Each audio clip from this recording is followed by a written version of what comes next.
Welcome to SKB shots. Spin తిరుగుతుంది అనుకుంటే reverse magic.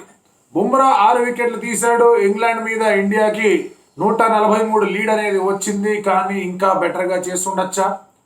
రెండో రోజు తర్వాత హైదరాబాద్ టెస్ట్లో కూడా ఇండియాదే పై చేయి, కానీ ఇంగ్లాండ్ గెలిచింది.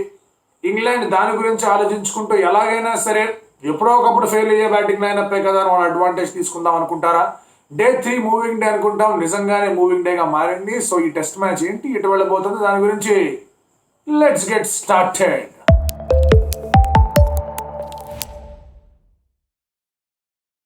మ్యాచ్ ఇవాళ స్టార్ట్ అయినప్పుడు హోల్ అజెండా, ఇంటెన్షన్, హోప్ అనేది ఏంటి అంటే కనుక ఏమనేది ఏంటంటే 450 దాకా కొట్టడం.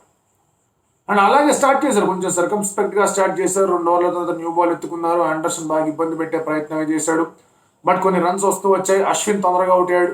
జైస్వాల్ అశ్విన్ అవుట్ అయ్యే ముందు కూడా 2-3 ఫోర్లు కొట్టాడు. అశ్విన్ అవుట్ అయిన తర్వాత గట్టిగా ట్యాకిల్ చేసి వదిలిపెట్టాడు. ఈ got to his 100, third youngest Indian to score 100. And Yashasvi Jaiswal India score of 396లో అతను సింహభాగంగా ఇంకా అంతకన్నా ఎక్కువ కొట్టాడు. రెస్ట్ ఆఫ్ ద బ్యాటర్స్ అందరూ కూడా ఫెయిల్ అయ్యారు. మీరు ఒక 209 తర్వాత నెక్స్ట్ హైయెస్ట్ స్కోర్ ఏంటి అని ఆలోచించుకుంటే ఇంద్రా ఈ బ్యాటింగ్ లేనప్పుడు మాట్లాడతారు. అంటే ఈ రేంజ్లో ఎవ్రీబడి గాట్ స్టార్ట్స్. శుభ్మన్ గిల్కి స్టార్ట్ వచ్చాయి, శ్రేయస్ అయ్యర్కి స్టార్ట్ వచ్చాయి, పటీదార్కి స్టార్ట్ వచ్చాయి, అక్షర్ పటేల్కి స్టార్ట్ వచ్చాయి, అశ్వినికి స్టార్ట్ వచ్చాయి, భరత్కి స్టార్ట్ వచ్చాయి. Everybody got starts. ఒక్కడు కూడా దాన్ని కన్వర్ట్ చేయలేకపోయాడు. సో యశస్వి జైస్వాల్ బ్యాటింగ్ ఎంత అద్భుతంగా ఉందో, మిగతా వాళ్ళ బ్యాటింగ్ అనేది అంతే ఇబ్బందికరంగా ఉంది అని చెప్పుకోవడం ఎటువంటి సందేహం లేదు. అదే ఇండియాకి పెద్ద క్వశ్చన్ అండ్ అదే ఇంగ్లాండ్కి అతి పెద్ద హోప్.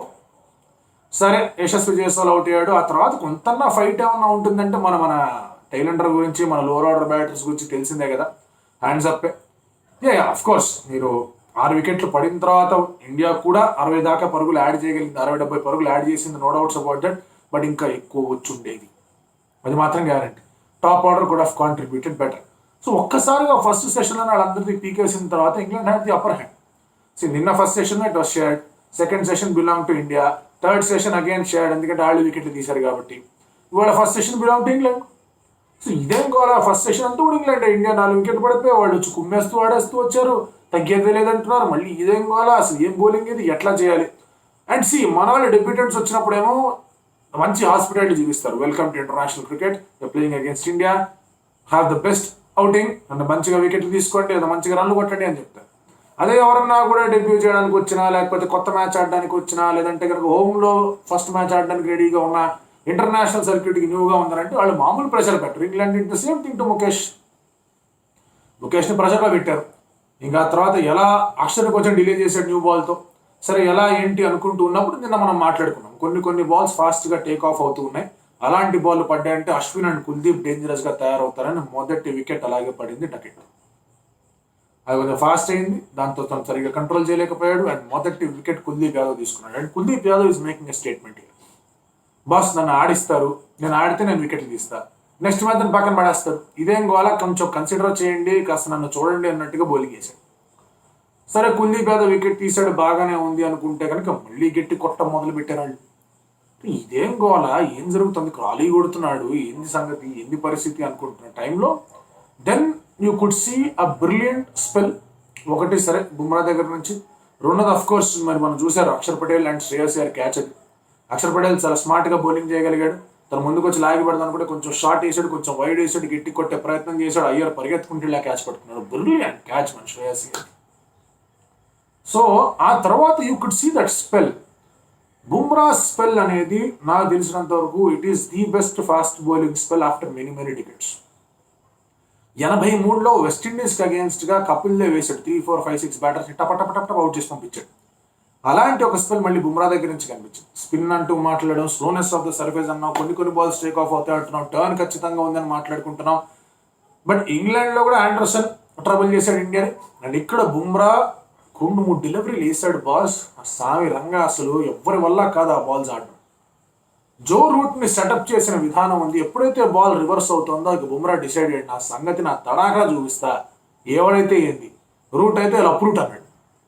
సో రూట్ ఆడే ప్రయత్నం చేశాడు, సెటప్ చేశాడు, బాల్ అవుట్ స్ట్రైట్ అయింది, ఏడ్చు గాన్. ఆ తర్వాత పోపుకు పడింది అబ్బా బాల్.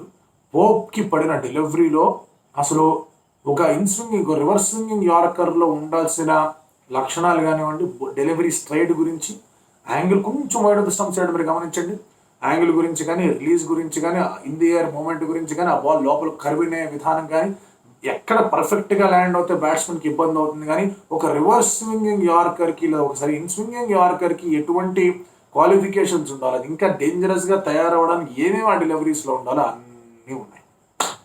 పోప్ వికెట్ ఎగిరింది అండ్ మామూలు సెలబ్రేషన్ కాదు పోప్ వికెట్ పడిన తర్వాత. And then the slide continued కదా, ఎక్కడ కూడా అది ఆపి పెట్టలేదు, it just kept on continue. మీకు బెస్ట్ వికెట్ పడిన తర్వాత ఆడే ప్రయత్నం చేయబోయాడు, దెన్ సరే కాస్త ప్రయత్నించాం, ఆడేద్దాం అది ఇది అనుకున్న బెన్ స్టోక్స్ మళ్ళీ ముందుకు వచ్చాడు.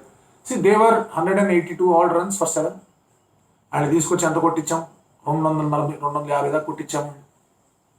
So they have scored 71 runs in the last 3 wickets. మన లాస్ట్ 3 wickets ఎన్ని కొట్టాయి, 20-23 కొట్టాయి. So last 3 wickets contribution of England first test match లో కూడా ఇండియాని ఇబ్బంది పెట్టింది. వాళ్ళు 246 కొట్టారు, they could have been bundled out for 190-180. ఇక్కడ కూడా they could have been out all out by 220. వాళ్ళు ఈజీగా 35 రన్లు ఎక్స్ట్రా కొట్టారు. అందులో బెన్ స్టోక్స్ అటాక్ చేస్తున్నప్పుడు కానివ్వండి, లేదా for that matter any batter ఎప్పుడైతే అశ్విన్ అటాక్ చేస్తున్నారో, Ashwin is some how not finding his rhythm. ఒక స్టాట్ వచ్చింది, ఇండియాలో అపోనెంట్ని ఆల్అౌట్ చేసిన ఇన్నింగ్స్లో అశ్విన్ వికెట్ తీయని ప్రతిసారి, ఎప్పుడైతే అశ్విన్ వికెట్లెస్గా వెళ్ళాడో అది ఈస్టర్న్ కోస్ట్లోనో లేదా ఈస్టర్న్ పార్ట్ ఆఫ్ ఇండియాలోనో జరిగింది అని. చెన్నైలో ఆయా, విశాఖపట్నంలో ఆయా, కలకత్తాలో ఆయా, రాంచీలో కూడా. రాంచీ ఆఫ్ కోర్స్ కోస్ట్ కాదు, but again that is also towards eastern part of India ఒక స్టాట్ వచ్చింది. బట్ అది విషయం పక్కన పెడితే కనుక అశ్విన్ని అటాక్ చేస్తున్నప్పుడు అశ్విన్ కంప్లీట్గా డిసప్పాయింట్ పర్ఫార్మెన్స్ ఇస్తున్నాడు. ఈ అశ్విన్ కాదు మనం చూసింది. Ashwin wanted the batters to attack, తను ఇనిషియల్గా సర్క్యూట్లో బ్రేక్ అయిన తర్వాత లాస్ట్ 2 yearsగా ఆఫ్ కోర్స్ ఇండియాలో స్పిన్ పిచ్లు అలా తయారైపోయే circuit was too easy for him అనిపించింది. అంతెందుకు అహ్మదాబాద్ టెస్ట్ మ్యాచ్లో ఆస్ట్రేలియాకి అగైన్స్ అంత బాగా బౌలింగ్ వేశాడు, that was class. Ahmedabad test match ఏమీ లేదు సర్ఫేస్కి, ఈ బౌల్డ్ రియలీ వెల్. సో అలాంటి పరిస్థితులు, అలాంటి అశ్విన్ ఇంగ్లాండ్కి అగైన్స్ ఏమవుతుంది? Is it something that is over thinking? వాళ్ళ బ్యాస్ బాల్తో నన్ను కౌంటర్ చేస్తున్నారు కాబట్టి వాళ్ళు కౌంటర్ చేస్తాను అనుకో, నేను ఇంకేదో కౌంటర్ చేయాలని చెప్పేసి ఇంకేదో కౌంటర్ చేసే ప్రయత్నంలో తన బౌలింగ్ కౌంటర్ ప్రొడక్టివ్గా మారిపోయి మొత్తం ఇబ్బందికరంగా మారుతుందా? ఇంత ఆలోచిస్తున్నాడు నాన్న ప్రేమతో స్టైల్లో. He is not keeping things simple. So దానివల్ల ఏమవుతుందంటే అశ్విన్ని ద ట్రైన్ టు అటాక్, అశ్విన్ని రన్స్ కొట్టే ప్రయత్నం చేస్తే 496, 4 వస్తే 500 అవుతాయి. ఆ 4 ఈ ఇన్నింగ్స్లో వస్తాయని చాలా మంది ఆశించారు, కోరుకున్నారు, బట్ కుదరలో ఒకటి కూడా రాదు. And this is a template that they will follow. ఇప్పుడు కుల్దీప్ని అటాక్ చేయడానికి వెళ్తే కుల్దీప్ ఏం బెదిరిపోలా, లెంత్ ఏం మార్చాలి, హీ గాట్ 3 wickets. అక్షరాన్ని బెదిరిపోలే, తెలివిగా బౌలింగ్ చేశారు. అశ్విన్ సంహౌ రావాలి, ఆ మోజో రావాలి. ఇంకా 3 టెస్ట్ మ్యాచ్లు ఉన్నాయి అంటే 6 ఇన్నింగ్లు, ఈ సెకండ్ ఇన్నింగ్స్ ఉంటే 7 ఇన్నింగ్లో Ashwin should get his things back. ఈజీగా 20-22 వికెట్లు దిగలడు ఆ 7 ఇన్నింగ్స్లో మినిమం. అలాంటి ఒక స్థాయిలో అశ్విన్ బౌలింగ్ వేయగలిగారు. బట్ బుమ్రా వేస్తున్న డెలివరీస్ మాత్రం మైండ్ బ్లోయింగ్గా వేసాడు. 6 వికెట్లు తీశాడు. బెన్ స్టోక్స్కి పడిన బాల్ అయితే బెన్ స్టోక్స్కి ఏం మాట్లాడాలో అర్థం కాదు. జా డ్రాప్, బ్యాట్ డ్రాప్, అన్ని డ్రాప్.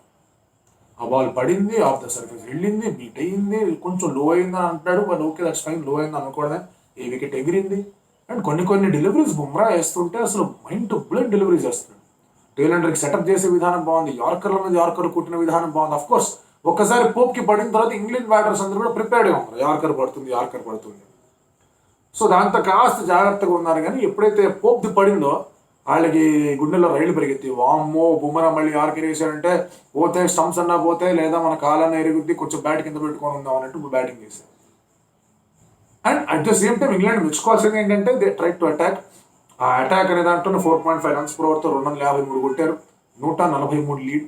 లాస్ట్ టైం ఇండియాకి 190 లీడ్ ఉండింది, ఈసారి 143 లీడ్. ఒక ట్రికీ పీరియడ్ ఆఫ్ 11 hours ఎంతో ప్లేలో జరిగినప్పుడు 11 hours జరగలేదు. అఫ్ కోర్స్ టైం అయిపోయిందని అంపైర్స్ చెప్పేశారు. India did not lose a wicket second innings. ఓవరాల్గా 170 దాకా ఇప్పుడు ఇండియాకి లీడ్ ఉంది. అండ్ ఆ లీడ్ని ఇంకెంత కంటిన్యూ చేస్తారు, ఇంకెంత కొనసాగిస్తారు అనేది matter. Ideally speaking India should not get out day 3లో. ఇండియా మొత్తం డే 3 అంతా ఆడాలి. డే 3 అంతా 90 ఓవర్లు ఆడారు అనుకోండి మినిమం. 90 ఓవర్లు మినిమం ఆడారంటే అరౌండ్ 3 runs per over కొట్టుకున్నా కూడా India will score 270. So 270 plus already lead 170, around 450 lead అనేది ఉంటుంది. వర్షం పడే సూచనలు ఏం కనిపించట్లేదు. I think if India can bat 4th డేలో, if India can bat to 1 session, మధ్య సెషన్ నుంచి ఇచ్చారంటే వాళ్ళకి ఇండియాలో enough time to pick the wickets. ఇక్కడ క్వశ్చన్ ఏమొస్తుందంటే కనుక ఇండియాకి ఎడ్జ్ బ్యాస్టింగ్ గుర్తుకొస్తుంది. ఏమో 369 ఎంత ఇచ్చారు వాళ్ళు, కొట్టేశారు వాళ్ళు ఆడే బ్యాటింగ్ చూస్తుంటే ఎలా ఉంది. పిచ్ ఇంకా పూర్తి స్థాయిలో డీటీరియరేట్ ఏం అవ్వలేదు. సో ఎంత టార్గెట్ అనేది అనేది ఆలోచించడం ఇండియా మొదలు పెట్టచ్చు. ఆ ఆలోచనకి వెళ్ళకుండా India should only focus on playing 4 sessions. 4 sessions ఆడారంటే there is no chance that England will get back into the. Yes, మీరు మరీ ఓవర్ స్ట్రెచ్ చేసేసి లాస్ట్ దాకా ఇచ్చి టీ సెషన్ దాకా ఆడేసి ఆ తర్వాత వికెట్లు ఇద్దాం అనేది కూడా ఉండకూడదు. ఐడియల్లీ లంచ్ తర్వాత England should come to bat. Lunch ముందు అరగంట వాళ్ళు బ్యాటింగ్ దింపాలి 4th డే రోజు, లేదంటే లంచ్ తర్వాత గంటకు వాళ్ళు బ్యాటింగ్లో దింపాలి 4th డే తర్వాత. ఇమ్మీడియట్గా ఆ రీతిలో ఆడగలిగితే India can put pressure. Reverse పుష్కలంగా కనిపిస్తోంది. ఒకసారి ముఖేష్ కూడా లెంత్ అనేది కుదిరిందంటే ముఖేష్ కెన్ ఆల్సో రివర్స్. గుర్తుపెట్టుకోండి, Mukesh can also pick wickets. తనకు సరైన లెంత్ పట్టుకున్నాడు, బెదరకుండా బౌలింగ్ చేశాడంటే కనుక so it is going to be tough in the balls coffins up. Anderson కూడా అదే హోప్ చేస్తాడు. ఇంకొక 10-15 ఓవర్లు అయిన తర్వాత మళ్ళీ ఆండర్సన్ తీసుకొచ్చి రివర్స్ స్వింగ్ ఆడే ప్రయత్నాలు చేస్తారు. India should be on a positive lookout for runs. And ఇంకా పిచ్ పూర్తిగా ఏం కదలలేదు. సో ఈ 3rd day still better conditions ఉన్నాయి బ్యాటింగ్కి. సో ఫామ్లో లేని వాళ్ళు, ఫామ్లోకి రావాల్సిన వాళ్ళు, ఫామ్లో వస్తే బాగుంటుంది అనిపించే వాళ్ళు, ఇప్పుడిప్పుడే అరంగేట్రం చేస్తున్నాం కూడా మనకు కూడా కొన్ని రన్స్ వస్తే బాగుండు అనుకునే వాళ్ళు, హోమ్ కండిషన్స్లో ఎలాగైనా సరే అదరగొట్టాలనుకునే వాళ్ళు, ఆల్రౌండర్గా బ్యాటింగ్లో ఇంకొంచెం గుర్తింపు సాధిద్దాం అనుకునే వాళ్ళు ప్రతి ఒక్కళ్ళు కూడా రన్స్ కొట్టాల్సిన అవసరం. So Day 3 is a big challenge for India. Though India ముందున్నారు, బెటర్ పొజిషన్లో ఉన్నారు. బట్ ఫస్ట్ టెస్ట్లో ఏమైనా చూసాం, ఇలాంటి సిచ్యువేషన్స్ నుంచి ఓడిపోయిన సందర్భాలు కూడా చూసాం టీమ్స్. ఇండియా సాధారణంగా 140 lead and batting in the 3rd innings ఎప్పుడు ఓడిపోలేదు.